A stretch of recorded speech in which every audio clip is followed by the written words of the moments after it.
మరోవైపు వేములవాడ ఆలయ అభివృద్ధి పనుల సందర్భంగా భీమన్న ఆలయంలోకి ఉత్సవమూర్తుల్ని తీసుకొచ్చారు. పండితులు భక్తుల సమక్షంలో ఈ కార్యక్రమం జరిగింది. రాజన్న ఆలయంలో దర్శనాలు నిలిపివేసిన తర్వాత భీమన్న ఆలయంలో రాజన్న దర్శనం కల్పించేందుకు ప్రభుత్వం ఏర్పాట్లు చేసింది. ప్రధాన ఆలయంలో స్వామివారికి ఏకాంతంగా సేవలు కొనసాగుతాయని ప్రభుత్వ విప్ ఆది శ్రీనివాస్ ప్రకటించారు.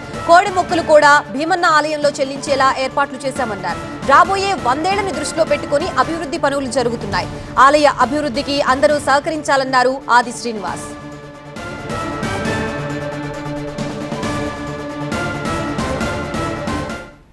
దక్షిణ కాశీగా పేరుగాంచినటువంటి వేములవాడ శ్రీ రాజరాజ స్వామివారి సన్నిధిలో ఏకాంతంగా సేవలు యథావిధిగా సుప్రభాతం నుండి మొదలుకుంటే వేకోజాము మొదలుకుంటే రాత్రి వరకు కూడా అన్ని కార్యక్రమాలు యథావిధిగా జరుపుతూ ఆ సమయంలో వచ్చేటువంటి భక్తులకు ఇక్కడ ప్రాచీన కాలం నాటి భీమేశ్వర ఆలయంలో ఏర్పాట్లను భక్తులకు దర్శన భాగ్యాన్ని కల్పించే ఏర్పాటు అర్జిత్ సేవలకు సంబంధించినటువంటి ఏర్పాట్లు చేయడం జరిగిందన్నమాట. సందర్భంగా చెప్తూ అన్ని వర్గాల ప్రజలకు వినమ్రంగా ప్రభుత్వం పక్షాన్ని ఈ సందర్భంగా తెలియస్తూ అందరం కూడా ఈ రాజన్న ఆలయాన్ని విస్తరించే క్రమంలో మీ అందరి సహకారాన్ని అందించి అందరికీ నా వైపు నుంచి ప్రత్యేకమైన శుభాకాంక్షలు తెలియజేస్తున్నాను. అందరికీ నమస్కారం.